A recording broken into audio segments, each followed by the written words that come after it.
Sois béni, c'est fort dans mon cœur, je me permets de vous prendre 2 petites minutes. J'aimerais vous expliquer une expérience que j'ai faite avec le Seigneur. On m'a accordé 2 minutes d'église. Je sors de la plage, je ne sais pas pour vous, mais moi c'est très rarement quand je mets une ceinture sur le terrain. Voilà, c'est pas ma faute. Et souvent de fois, ma compagne et mes petites disent toujours sur moi, mais comment que ça se fait que tata, tu mets toujours la ceinture quand tu es sur la route? Voilà, malheureusement c'est un défaut que j'ai. Et là je sors du terrain, et comme je sors du terrain, dès que je commence à être sur la route, je mets ma ceinture, un petit peu trop tard, et là je commence à rouler, et quand je commence à rouler, je vois 2 motards qui arrivent. Donc il y en a un qui se met devant la voiture, l'autre derrière la voiture. Comme on voit ça, c'est pas bon.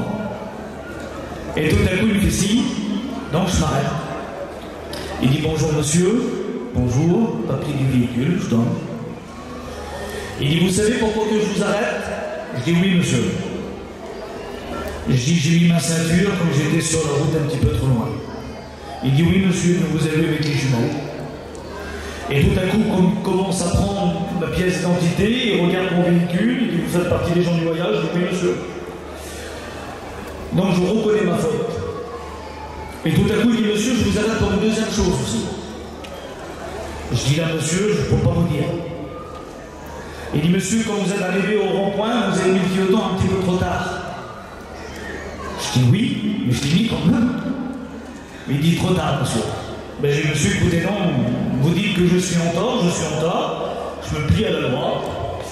Il dit monsieur, il y a 2 options. Il dit soit que vous avez bu, ou soit vous cachez quelque chose. Je dis monsieur, j'ai pas bu, et je cache rien. Il dit parce que normalement, comme on arrête les gens du voyage, souvent de fois, il faut donner des coups de poing dans ta botte de bord, et ils disent à la femme, c'est du vin, je te tue. Alors je dis, vous connaissez les gens du voyage. Alors il dit, monsieur, sortez du véhicule, et soufflez. Je souffle. Rien. Rouvrez le coffre de la voiture. Je rouvre le coffre de la voiture. Bon, il dit, monsieur, ça fait 2 PV. Tant de points. Je dis, oui, monsieur. Il dit, monsieur, il y a une seule condition, je suis prêt à accepter les PV, que je vous donne un cadeau. Il dit, là, monsieur, j'arrive plus à comprendre. Qu'est-ce que vous cachez dans la voiture? Je dis, monsieur, rien.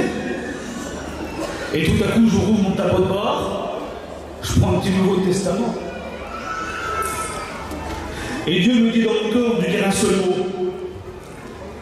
Je tourne le Nouveau Testament et je dis, monsieur, Dieu vous a pas oublié. Et là, tout à coup, le motard qui est là, il enlève son casque. Il dit, monsieur, vous pouvez répéter les mots que vous avez dit? Je dis, monsieur, Dieu vous a pas oublié. Et là, il pleure. Mais il pleure. Et son collègue qui est à côté, il dit, qu'est-ce que t'as? Il dit, voilà, monsieur, il dit, je suis pas croyant. Mais il dit, j'ai une petite fille de 12 ans qui est gravement malade. Il dit, hier soir, je suis sorti chez moi sur le balcon, j'ai regardé le ciel. Et tout à coup, j'ai dit, paraît-il qu'il y a un Dieu qui existe. Je ne sais pas prier, mais s'il existe, oublie pas la prière. Et moi, j'ai dit, Dieu vous a pas oublié. Et tout à coup, c'est une volonté du Seigneur. Et dans ce moment-là, il m'a amené chez lui. J'ai prié pour cette petite fille. Le monsieur aujourd'hui, c'est un chrétien. Il a accepté le Seigneur. Dieu l'a complètement guéri. Avec le Seigneur, il n'y a pas d'hasard. Il n'y a que des rendez-vous. Et ce soir, je vous le dis, le champion des champions, il est au rendez-vous. Il s'appelle Jésus. Il est parmi nous ce soir. Vous voyez l'église? On écoute un merveilleux cantique ensemble. On l'écoute soit. Vous chantez un merveilleux cantique pour la mort du Seigneur.